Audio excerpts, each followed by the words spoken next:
déjà de reconnaître déjà notre état, que nous sommes déjà hommes, que nous sommes des hommes, et que seul Jésus-Christ est notre Seigneur et notre Sauveur.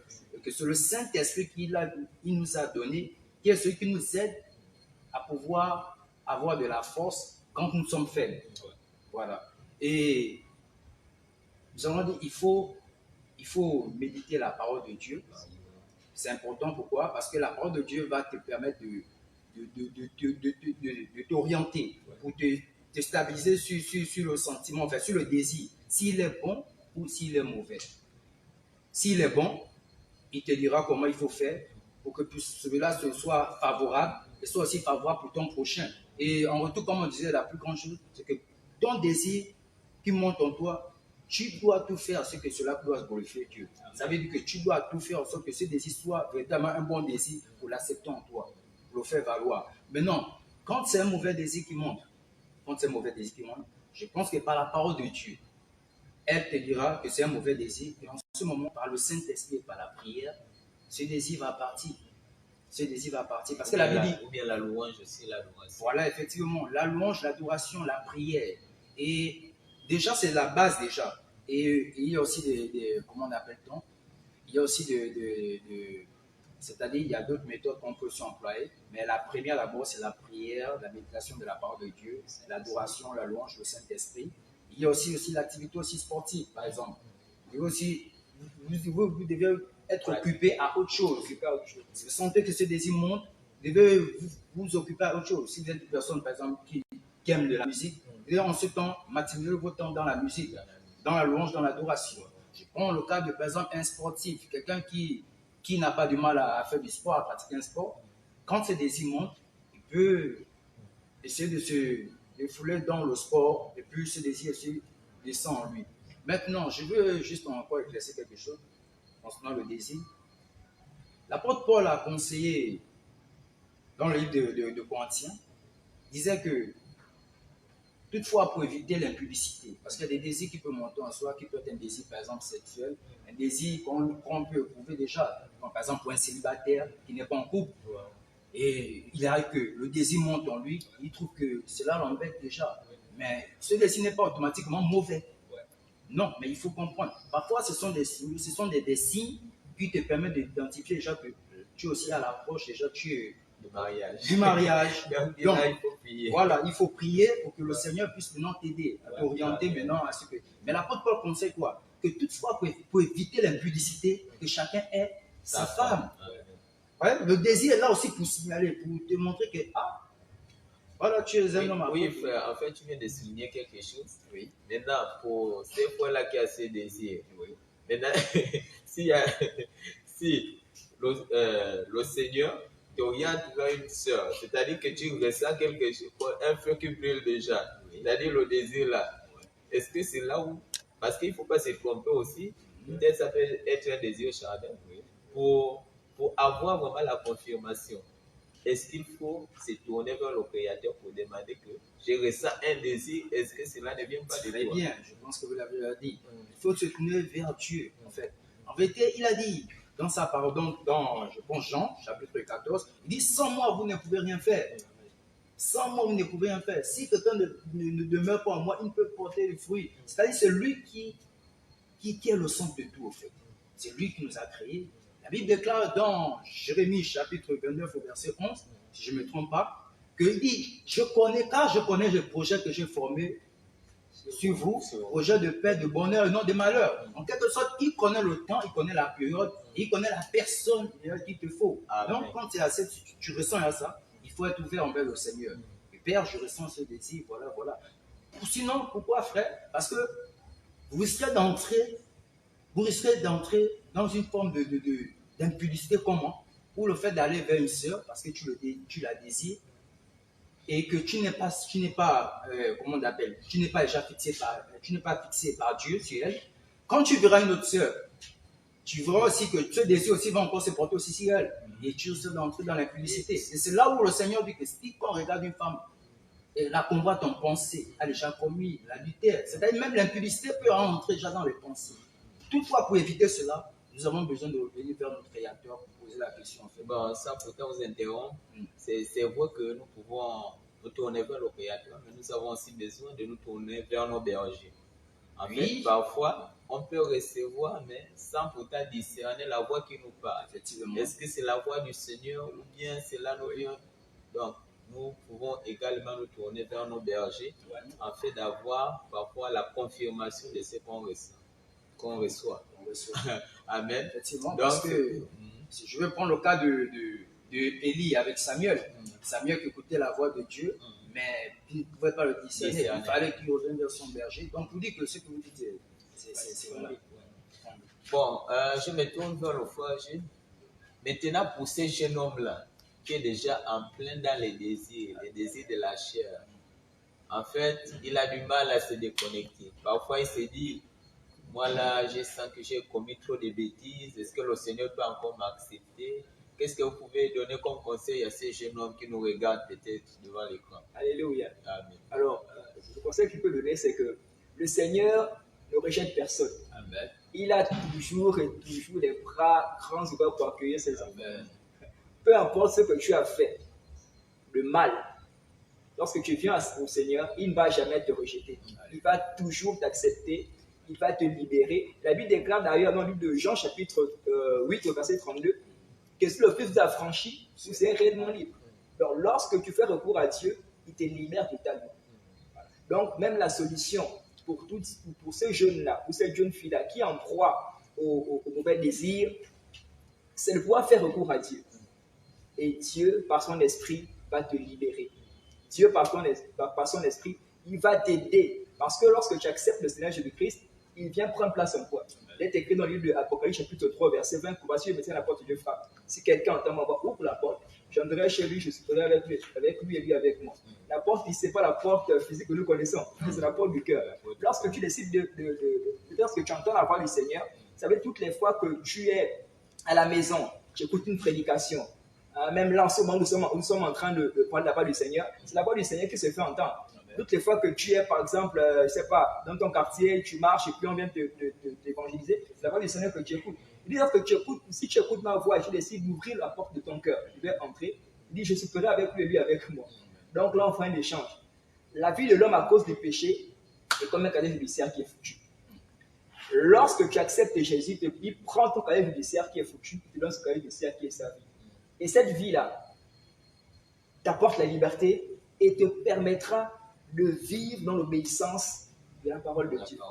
Te permettra de pouvoir dominer même ta chair et de ne plus être en proie ou à succomber au désir de la chair.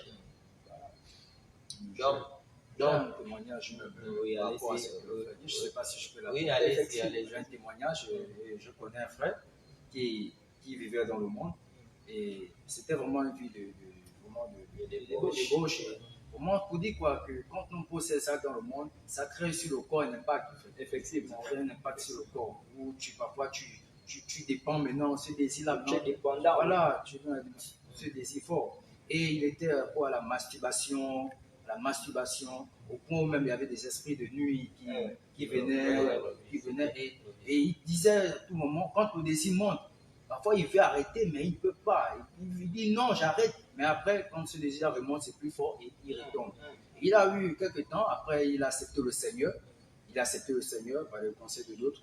Et quand il a accepté le Seigneur, il faisait sa prière, Seigneur, aide-moi à en sortir, je vais sortir. Comme disait le frère, que lorsque le Seigneur t'a franchi, tu es complètement libre. Et quand il a accepté, après les eaux du baptême, ce frère, complètement la masturbation, ce désir qui monte en lui, c'est complètement. C'est-à-dire, même quand ça vient, il a le dessus. Il rejette ça facilement. Et ce frère aujourd'hui est. Alléluia. Donc, toi qui nous regardes, chère foi, chère sœur, peut-être tu n'as pas encore donné ta vie à Jésus-Christ. Et tu te dis, pour moi, j'ai fait beaucoup d'erreurs. J'ai certainement volé. Je suis certainement dans la prostitution. Mais le Seigneur te dit ce soir que tu peux encore revenir vers lui. Et il va t'accepter parce qu'il ne rejette personne. Donc ne te dis pas que pour toi c'est fini. Le Seigneur est là. Il frappe à la porte de ton cœur. Donc aujourd'hui tu entends sa voix. tu peux encore l'accepter comme Seigneur et Sauveur de ta vie. Alléluia. Et le Seigneur me demande de... Le Seigneur me met une pensée dans mon cœur pour toutes les personnes rétrogrades. Et comme je venais à peine de le dire, le Seigneur ne rejette personne. Alléluia. Peu importe ce que tu as fait, il est toujours et toujours prêt. La Bible déclare que quel est l'homme qui a 100 brebis? Une brebis venait à tomber dans le trou. La Bible déclare qu'il va laisser les 99 autres. Il va aller dans le trou chercher la seule brebis qui est tombée. L'ayant trouvé, il la met sur son épaule, il est heureux. Ceci pour dire que tu as accepté derrière le Seigneur Jésus-Christ. Et tu es tombé, tu es retourné à tes vomissures. Le Seigneur ne te condamne pas pour cela. D'ailleurs, il dit dans le Jean chapitre 3 au verset 17 qu'il n'est pas venu pour condamner le monde, mais il est venu pour que le monde soit sauvé. Donc, il est prêt à te recevoir. Il est prêt à ce que tu viennes à te prendre dans ses pas et à t'aider à vivre dans l'obéissance de son amour.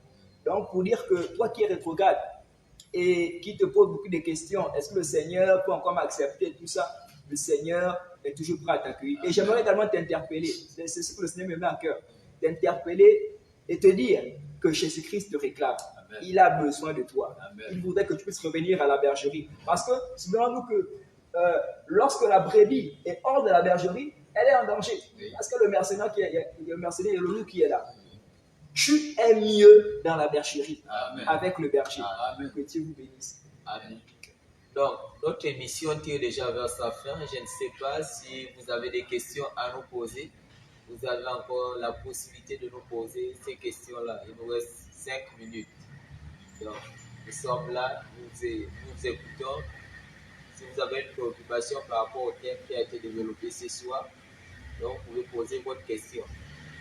Et nous pouvons faire, on appelle ça comment, un dernier tour de table. Papa Axel, est-ce que vous avez quelque chose à ajouter? Déjà, je bénis le Seigneur pour cette émission, vraiment qui a été inspirée par le Seigneur. Vraiment, c'est une émission que Dieu lui-même a voulu que pour pouvoir édifier le peuple de Dieu. Pourquoi? Parce que le peuple est dans l'ignorance. Le peuple est dans l'ignorance et il y a plusieurs qui ont besoin de cette aide, de la lumière et qui ont besoin d'un secours. Amen. Il y a d'autres qui, pour eux, qui se réfèrent à d'autres personnes et à d'autres même qui sont dans les suicides. Il y a d'autres même qui ont commis des bêtises. Il y a d'autres même qui se disent je ne suis plus aimé. Il y a d'autres qui disent que non, maintenant je me comporte. Maintenant, tout le mal que j'ai fait, je ne suis plus digne de pouvoir être parmi les hommes, bien d'être qualifié parmi certaines personnes. Il y a d'autres même qui ont été rejetés dans la famille à cause de l'erreur qu'elle a eu à commettre. Et simplement, dit quoi? Comme mon frère l'a dit, Jésus-Christ est amour. Amen. Amen. Il a dit, il n'est pas venu appeler à la repentance des justes, mais c'est pour les pécheurs. Alléluia. C'est pour toi, mon frère, c'est pour toi, ma soeur. Alléluia. C'est pour toi, ce père de famille, cette mère de famille-là, qui nous regarde en ce moment. C'est pour toi que cette émission a été établie en ce moment-là. C'est pour pouvoir t'aider, te dire que c'est encore possible. Jésus-Christ est venu pour apporter la lumière. Amen. C'est lui-là qui est notre soutien. Amen. Mon frère, je vais te dire, l'homme que tu vois assis, encore pour mes frères, nous ne sommes pas des personnes qui sont sorties du ventre de nos mères étant parfaites. Amen. Non. Nous avons vécu avant sans Dieu. Amen. Nous avons été dans des choses qui n'étaient pas bien, mais le Seigneur nous a fait la grâce. Il nous a retirés de là. Il fait de nous des hommes meilleurs. Ce n'est pas rien que par sa grâce. Amen. Donc je crois que s'il a fait pour moi, il ne fait pas exception des personnes. Amen. S'il a fait pour moi, il est capable de le faire pour toi aussi, Amen. Bien aimé. Donc, c'est un moment où tu dois saisir l'opportunité de la main que l'Éternel te tend en ce moment, du Seigneur. Peu importe ta situation, je ne sais pas ce que tu traverses en ce moment, peu importe tes soucis, peu importe la préoccupation que tu as, nous avons notre adresse, nous avons notre numéro de téléphone, et s'il n'y a pas ceux de la télé vont le communiquer, vous avez la possibilité de nous joindre, de nous contacter. Nous sommes là sur WhatsApp, comme sur Facebook, encore. Bon, par YouTube, vous pouvez voir nos émissions partout où vous voulez, mais c'est une opportunité. Et si vous désirez vous rapprocher de l'église également, il n'y a pas de souci. Il y a un moyen pour cela. Pour dire que Dieu, cette émission en ce moment est venue, c'est pour toi. C'est pour toi. Saisis l'occasion. Et par cette émission, si tu as une personne dans la famille, tu peux passer ce numéro, tu peux plus partager également pour que cette personne puisse également recevoir les connaissances du Seigneur pour qu'elle sorte de cette situation dans laquelle elle traverse. Donc, cela va. Alléluia. Ok, et le frère Jude, votre dernier mot. Gloire à Dieu. Alors, le désir en soi n'est pas une mauvaise chose. Mais le désir devient péché, devient mauvais à partir du moment où cela est motivé par la chair. Et je veux terminer en disant ceci. Lorsque tu as un désir, ce désir, pour qu'il soit bon, doit être bénéfice de Dieu, doit être bénéfique pour Dieu, doit être bénéfique pour son prochain, doit être bénéfique pour soi-même. À partir de ce moment-là, ensuite, ce sont des bons désirs qui plaisent au Seigneur. Contrairement, bien d'autre part, les mauvais désirs ne sont que pour la mort, ne sont que pour la destruction. Et si vous me permettez, j'aimerais, si tu m'écoutes et tu céderas c'est plus le Seigneur, tu souhaiterais recevoir Jésus-Christ dans ta vie, j'aimerais que tu puisses faire une prière simple avec moi. Tu vas simplement dire, Seigneur Jésus, je te remercie pour ta parole. Je veux te recevoir dans ma vie. Je te reçois dans ma vie comme mon sauveur et mon Seigneur personnel. Efface mon nom sur le livre de la mort et écris-le sur le livre de vie. Et aide-moi, Seigneur, à marcher dans l'obéissance de ton amour jusqu'à ce que tu reviennes. Au nom suprême de Jésus-Christ. Amen. Amen. Amen. J'espère que vous avez été richement bénis ce soir par rapport à tout ce qui a été dit. Frères, sœurs, papa, maman, certainement vous nous regardez en ce moment. Mais nous ne pourrons pas terminer cette émission sans pourtant saluer notre bien-aimé, le caméraman, qui est tout simplement le frère Aimé Clico. Mais nous saluons également notre papa, qui est le pasteur Hubert Tutoum, qui nous regarde en ce moment, et maman Marthe, également son épouse, et tous ceux-là qui nous regardent de l'Église chrétienne de racheté de Dieu, tout cela, tout le corps de Christ qui nous regarde en ce moment, nous vous saluons et nous vous souhaitons également une excellente nuit. Donc, nous vous disons à vendredi prochain. Ok, je vais terminer aussi avec un contact, le contact WhatsApp, voilà, pour ceux-là qui souhaiteraient nous contacter. Nous répondons au 074 65 13 05. Je reprends 074 65 13 05. Vous pouvez nous contacter, nous envoyer des messages et même nous faire des retours, des témoignages. Il n'y a pas de souci, on se fera le plaisir de lire et répondre. Ok. Également, ajouter que nous sommes situés au niveau d'Alimandel, plus précisément à la pompe. Donc, nous sommes l'église chrétienne de racheté de Dieu, la paroisse du succès. Nous sommes situés à Alimandel, à la pompe. Lorsque vous arrivez au carrefour, imagine, vous renseignez là, vous demandez si c'est l'église chrétienne de racheté de Dieu. Juste après le terrain de basket, vous serez la bienvenue. Amen. Et vous pouvez également nous contacter à travers ce numéro, soit nous écrire sur Facebook. Donc, bien-aimés dans le Seigneur, nous vous souhaitons encore une excellente nuit. Soyez couverts dans le sang de Jésus. Donc, je vais laisser la parole à Papa Axel, qui va clôturer ce moment par une prière. Père éternel, Dieu Tout-Puissant, Père, nous te rendons l'honneur et la gloire. Merci encore car tu nous as rassemblés encore ce soir. Père, pour nous faire du bien et non du mal. Papa, merci encore d'avoir richement béni ton peuple, Seigneur, au travers de cette émission. Papa, merci, Saint-Esprit de Dieu, pour la sagesse, pour l'intelligence, pour la connaissance, pour ta force. Merci pour ton soutien. Père, nous prions pour toutes ces personnes, Seigneur, Papa, qui ont suivi cette émission. Et pour celles qui traversent ce genre de situation. Celles qui sont tout le temps tourmentées par des désirs mauvais. Nous prions que par le Saint-Esprit, tu puisses les affranchir. Qu'elles soient réellement libres, Seigneur. Que tout esprit qui pouvait les oppresser, tout esprit qui pouvait, Seigneur, Papa, les visiter, les emmener à avoir des désirs qui sont impurs à tes yeux. Père, que ces esprits soient liés dans leur vie et jetés dans le feu. Au nom de Jésus-Christ. Papa, nous déclarons, Seigneur Père, la liberté pour ces personnes, la liberté pour ces personnes. Père, nous t'apprécions également pour toutes ces personnes qui ont donné leur vie au Seigneur Jésus-Christ ce soir. Papa, nous croyons que tu es le Dieu Tout-Puissant. Papa, tu n'es point limité, Seigneur Père. Papa, tu agis encore ce soir puissamment. Merci encore pour ces vies, Seigneur. Merci, éternel Dieu des armées. Papa, pour ton soutien. Père, nous prions que la paix, Seigneur, soit avec eux, Seigneur, dans le nom de Jésus-Christ. Père, maintenant, Seigneur, que nous t'aimons, nous prions que toi, Seigneur, tu nous soutiennes et que tu nous aides, Seigneur, Papa, à aller de l'avant, Seigneur. Et toi, seul, tu sois notre soutien. Que toi, seul, tu sois notre pilier. Que toi, seul, tu nous aides, Seigneur, Papa, à aller et atteindre l'objectif, Seigneur, de cette émission dans le nom de Jésus-Christ. Papa, merci. Sois béni et sois adoré. Dans le nom de Jésus-Christ, nous venons ainsi de prier. Amen. Amen. Soyez bénis, frère. Soyez bénis. Donc,